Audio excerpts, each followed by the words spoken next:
समी खान और अलीज़े नसीर जीरो पर बोल्ड। अदाकार समी खान, अलीज़े नसीर और फैजान ख्वाजा के मरकजी किरदारों पर मबनी नई पाकिस्तानी फिल्म यारावे को बॉक्स ऑफिस पर बदतरीन सूरत हाल का सामना करना पड़ा।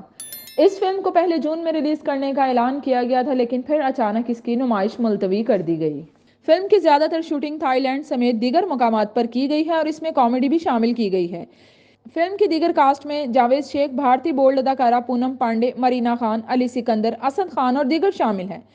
फिल्म पर लागत के हवाले से दावा किया गया था कि ये 8 करोड़ रुपए की प्रोडक्शन है, लेकिन शायकीन की तरफ से फिल्म मुस्तरद किए जाने और नाकिस मार्केटिंग की वजह से 11वें फर्स्ट वीकेंड पर कई सिनेमा से आउट हो गई। कई सिनेमाओं में एक भी टिकट फरोख्त ना होने के सबब फिल्म के शोज कैंसिल कर दिए गए। बेशतर सिनेमाज ने इब्तदाई 3 दिन का रिस्पांस देखते हुए फिल्म के शोज में नुमाया कमी कर दी है। अगरचे रिलीज के इब्तदाई 3 दिनों में भी बड़े सिनेमाज ने इस फिल्म को 2 से ज्यादा शोज नहीं दिए थे। ताहम वीकेंड के इख्तिताम पर फिल्म के मजमूई शोज पहले दिन के मुकाबले में 50% रह गए हैं।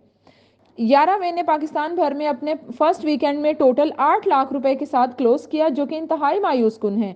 यारावे यूएई के चंद सिनेमाओं में भी रिलीज की गई है, जहां इसे खास रिस्पांस नहीं मिल सका। यारावे में जहां पाकिस्तानी नयाद अमरीकी अदाकारा अलीज़े नसीर ने अदाकारी के जौहर दिखाए हैं, वहीं वो फिल्म की प्रोड्यूसर भी हैं। यारावे की कहानी अल्थिया कौशल ने लिखी, जबकि इसके डायलॉग पाकिस्तानी जर्नलिस्ट महविश एजाज ने लिखे हैं। रोमानवी फिल्म की हिदायत मनीष पुर ने दी है और इसे दुबई की फिल्म प्रोडक्शन कंपनी के बैनर तले रिलीज किया गया है। वाज़ह रहे, यारावे को इब्तदाई तौर पर 2020 में रिलीज किया जाना था, मगर कोरोना की वजह से जहां इसकी शूटिंग ताखीर का शिकार रही, वहीं इसकी नुमाइश भी मुलतवी की गई थी।